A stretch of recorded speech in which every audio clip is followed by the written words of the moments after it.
शौहर दूसरी शादी करना चाहता है तो क्या रिस्ट्रिक्शंस इम्पोज की जा सकती है। निकाहनामे में शिक नंबर 18 है जिसमें खातून को भी हक दिया जाता है तलाक का, उसके बारे में एक्सप्लेन करें। अक्सर रात को 2 बजे कॉल आ जाती है, जी हमने डाइवोर्स करनी है, हम सुबह 9 बजे आ जाएंगे। तो सुबह जो है 8:30 बजे कॉल आ जाती है कि सर जो ना हमारी फैमिली आ गई है तो हम अब सुलह हो रही है। निकाहनामे में शिक है, इसके बारे में भी जानते हैं कि शौहर की दूसरी शादी पर कौन कौन सी शराइत आयद की जा सकती हैं। तो इस हवाले से बताएगा कि निकाहनामे के अंदर कौन सी शिक है ये, और अगर शौहर दूसरी शादी करना चाहता है तो क्या रिस्ट्रिक्शंस इम्पोज की जा सकती है। अगर कोई हस्बैंड दूसरी शादी करना चाहता है तो वो उसकी रीजंस लिख के एक एप्लीकेशन जो है वो कंसर्न्ड यूनियन काउंसिल के चेयरमैन को सबमिट करवाएगा कि जी मैं ये ग्राउंड्स हैं, इन वजूहात पे, इन रीजंस पे मेरी बीवी बहुत ज़्यादा बीमार है, या मेरे औलाद नहीं है, या कोई भी और इस तरह की किसी भी किस्म की, या ये मेरे साथ रह नहीं रही, इतना अरसा हो गया अपने पेरेंट्स की तरफ गई हुई है, तो मुझे दूसरी शादी की इजाज़त दी जाए। वो रीजंस लिख के एक एप्लीकेशन चेयरमैन यूनियन काउंसिल को जो भी कंसर्न होता है वहाँ पे सबमिट करवाता है हस्बैंड। चेयरमैन यूनियन काउंसिल उस पर फिर खातून को नोटिस करता है, एक काउंसिल बनती है, एक रिप्रेजेंटेटिव आता है खातून की तरफ से, एक हस्बैंड की तरफ से। फिर वो चेयरमैन सारी सिचुएशन देख के वो डिसाइड करता है कि whether this person should be permitted या नहीं। अगर विदाउट अडॉप्टिंग या without following this procedure husband दूसरी शादी कर लेता तो उसके लिए पेनल्टी है। कितनी पेनल्टी है? उसके लिए अप टू 1 ईयर अब तो कर दिया, 2015 में अमेंडमेंट आई थी, उससे पहले 1 माह होती थी पनिशमेंट, अप टू 1 मंथ होती थी पनिशमेंट, और अप टू 25,000 फाइन होता था। लेकिन 2015 में अमेंडमेंट आई तो तब उन्होंने अप टू 1 ईयर इम्प्रिजनमेंट है और अप टू 5 लाख। और ये सारी जो पनिशमेंट है निकाहनामे में शिक ऐड करने के बाद है या उसके अलावा भी है? नहीं, निकाहनामे में ऐसी कोई शिक नहीं है दूसरी शादी के लिए कि दूसरी शादी करने की सूरत में इस पर ही होगा। ये बाय लॉ वैसे ही प्रोवाइड की गई है, निकाहनामे में नहीं है। ये जो मुस्लिम फैमिली लॉज ऑर्डिनेंस है, MFLO हम उसे शॉर्ट में कहते हैं, 1961 का ये ऑर्डिनेंस है, उसमें ये शुरू से ही एक शिक मौजूद है पॉलीगैमी की कि जी दूसरी शादी नहीं की जा सकती without prior permission of concern chairman. जो निकाहनामे में शिक नंबर 18 है जिसमें खातून को भी हक दिया जाता है तलाक का, उसके बारे में एक्सप्लेन करें, क्योंकि बहुत सी खवातीन को यही नहीं पता होता जो उनका बुनियादी हक है जो उन्हें निकाहनामे में दिया जाता है, ना निकाह के वक्त बताया जाता है उन्हें। निकाहनामे को अगर गौर से ख़वातीन पढ़ें, और उन्हें पढ़ना चाहिए, और किसी भी डॉक्यूमेंट को आप जब साइन कर रहे हैं, वो किसी भी तरह का डॉक्यूमेंट है तो उसको वो हमें ऑब्वियसली देखना तो चाहिए। और मैरिज एक कॉन्ट्रैक्ट है, और ये एक कॉन्ट्रैक्ट फॉर्म में आप इसको कह सकते हैं कि इन रिटर्न शेप आ जाता है निकाहनामा।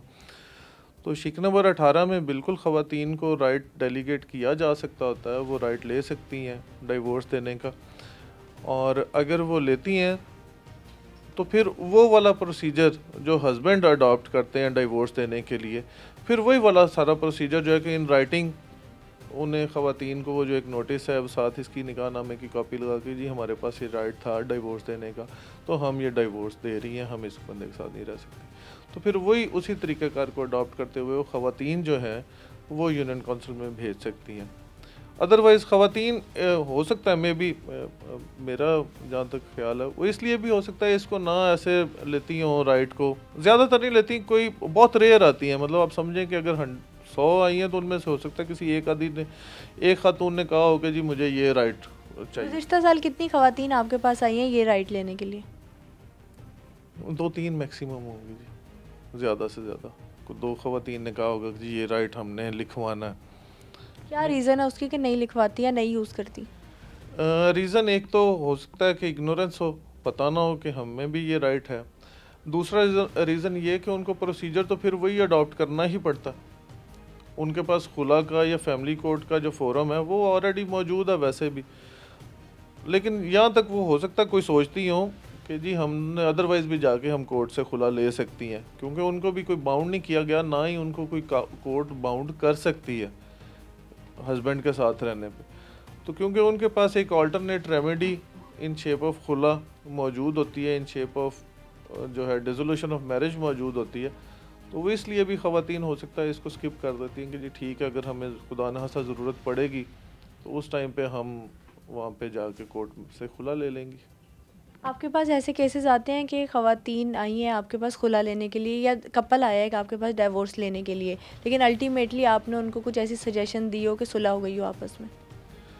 जी, काफ़ी दफ़ा हो जाता है इस तरह, काफ़ी दफ़ा हो जाता है, मतलब कोई एक आधी दफ़ा नहीं, काफ़ी इस तरह के केसेस आते हैं। ख़वातीन मतलब ये फ़न में चली जाए चाहे, हो सकता है बात, अक्सर रात को 2 बजे कॉल आ जाती है, जी हमने डिवोर्स करनी है, हम सुबह 9 बजे आ जाएँगे। तो सुबह जो है 8:30 बजे कॉल आ जाती है कि सर जो है ना हमारी फैमिली आ गई है, तो हम अब सुलह हो रही है। तो वो गुस्से में at the moment, at the spur of moment, अगर कुछ at the heat of moment आप कह लें, उसमें लोग आ जाते हैं गुस्से में। लेकिन जिनके बाकी कोई सीरियस किस्म के इश्यूज नहीं होते ज़्यादा, वो बिल्कुल सुलह कर लेते हैं। और यहाँ पे इस ऑफिस में भी करके गए हुए हैं कि आए हैं, तो वो सुलह करके तो अपना चले जाते हैं वापस के, जी अच्छा ठीक है। सजेशन यही होती है उनको, अगर दोनों आ गए हैं म्यूचुअल कंसेंट के साथ, वो कह रहे हैं जी हमने डिवोर्स करनी है, दोनों तो ऐसी सूरत में ही आते हैं ना, वो कहते हैं जी हम म्यूचुअल कंसेंट के साथ डिवोर्स चाह रहे हैं। तो अगर थोड़ी देर बैठें और गपशप लग जाए, वो थोड़ा इतना टाइम दें। ऑब्वियसली बीइंग लॉयर जो है, मैं या कोई भी लॉयर है, उसका एक लिमिटेड स्कोप होता है किसी के भी मैटर में इंटरफेयर करने का। तो अगर वो इतना कोई लिवरेज दें कि जी आप हमारे मामले में ये ऐसे कर रहा है बंदा, ये खातून ऐसे कर रही हैं, ये ख़र्चा नहीं दे रहा, तो वो समझाने बुझाने से, उनको सजेशन देने से कि अच्छा चलो आप इतना नहीं इतना लिख लेते हैं, अब लिख देते हैं, स्टैम्प पेपर लिख देते हैं, एफिडेविट लिखवा लेते हैं इससे। तो काफ़ी दफ़ा ख़वातीन जो हैं वो सेटिस्फाई हो जाती हैं, या हस्बैंड सेटिस्फाई होते हैं, तो उनकी सुलह भी हो जाती है। इस बारे में बताइएगा कि जो डिवोर्स है, अगर दोनों कपल आपके पास आए हैं तो उसमें कितना टाइम लगता है? पहले सेपरेशन रिकमेंड की जाती है? सेपरेशन का यहाँ पे पाकिस्तान में ऐसा कोई रूल या बाई लॉ कोई स्पेसिफिक लॉ नहीं मौजूद सेपरेशन के लिए।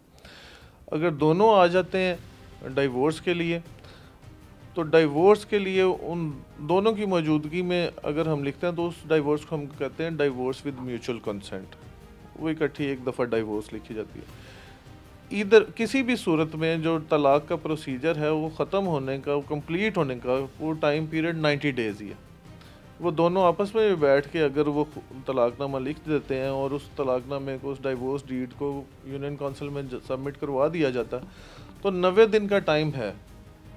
90 दिन के टाइम में अगर उनकी सुलह हो जाती है, क्योंकि यूनियन काउंसिल भी कोशिश करती है, यूनियन काउंसिल में आर्बिट्रेशन काउंसिल होती है, वो बाकायदा कोशिश करती है दोनों को बुला के कि जी आप लोग सुलह कर लें, कि मेहरबानी, ये बच्चे हैं, इनका फ्यूचर देखें, आप लोग अपना देखें, छोटे छोटे से कोई अगर इशूज़ हो, तो वो 90 डेज़ के अंदर अगर दौरान उनकी सुलह हो जाए तो ठीक है। अगर ना हो तो फिर union council obviously certificate of divorce जो है वो इशू कर देती है। अच्छा, लास्ट में मेरा आपसे ये सवाल है कि गुज़िश्ता आपने बताया कि साल में केसेस की जो शरह है वो डबल हो चुकी है। क्या समझते हैं दूसरी शादी एक मेन रीज़न है इन सब में से? खुला के लिए हाँ जी, दूसरी शादी है एक रीज़न। खुला के लिए बिल्कुल दूसरी शादी की सूरत में बहुत सारी ख़वातीन आती हैं, केसेस चल रहे हैं, अभी पेंडिंग है, मतलब लाहौर से बाहर के भी हैं, तो जिनमें दूसरी शादी हस्बैंड ने कर ली यहाँ पे, तो खातून ने कहा जी नहीं मैं नहीं रहना चाहती। और कई इस तरह की सिचुएशन में है कि खातून की बजाय जो खातून की जो फैमिली है, खातून रहना भी चाहती है, दूसरी शादी के बावजूद भी वो रहना चाहती है, लेकिन उसको अपनी फैमिली का प्रेशर है, अपनी फैमिली की तरफ से उसके पेरेंट्स ने उसे कहा कि नहीं नहीं अब इस बंदे के साथ नहीं रहना। तो वो ऐसी सिचुएशन में भी वो अंडर प्रेशर होके या फोर्स होके, तो वो खुला उन्होंने ली हुई है, लेती हैं ख़वातीन, और ये रेशो इस वजह से इसमें बिल्कुल इजाफा हुआ। अच्छा, पाकिस्तान में कोई ऐसा लॉ है कि अगर बच्चे साथ हों तो सेपरेशन हो जाए दोनों में? लॉ नहीं है, वो उनकी ऑन ऑन स्वीट विल है, ऑन फ्री विल है, कि उसमें अगर वो कहें कि जी हम कोई 1 साल का 2 साल का अलहदा रह के देख लेते हैं, या ख़वातीन कहीं कहती हैं जी हम नहीं खुला लेना चाहती, हस्बैंड भी कहते हैं जी मैं नहीं डाइवोर्स देता, खातून ने अगर छोड़ना तो वो खुला ले ले, उसके पास जो राइट अवेलेबल, तो ख़वातीन बैठी रहती हैं 2-2 साल, 4-4 साल, 5-5 साल अपने वो बच्चों के साथ। और इस केस में अलाउंसेस मिलते हैं? अगर क्लेम करें तो अलाउंसेस तो क्लेम करने की सिचुएशन में ना जी, अलाउंस तो क्लेम करना तो फिर देना, तो या फादर खुद सोचे कि जी मेरी जिम्मेदारी है, मेरे बच्चे हैं और मैंने इनको मेंटेन करना है यहाँ पे, नहीं तो मुझे आगे जाकर जवाबदेह होना पड़ेगा। ऑब्वियसली जो एक बच्चे हैं उनको मेंटेन करना वालिद की जिम्मेदारी है। अगर वो नहीं करता तो वो ये तो उसको अगर वो सोचता है तो फिर वो देता भी रहता है। लेकिन ज़्यादातर लोग यहाँ पे ऐसा नहीं सोचते, वो कहते हैं बस यहीं पे है, इसी दुनिया में जो कुछ है वो यहीं पे है।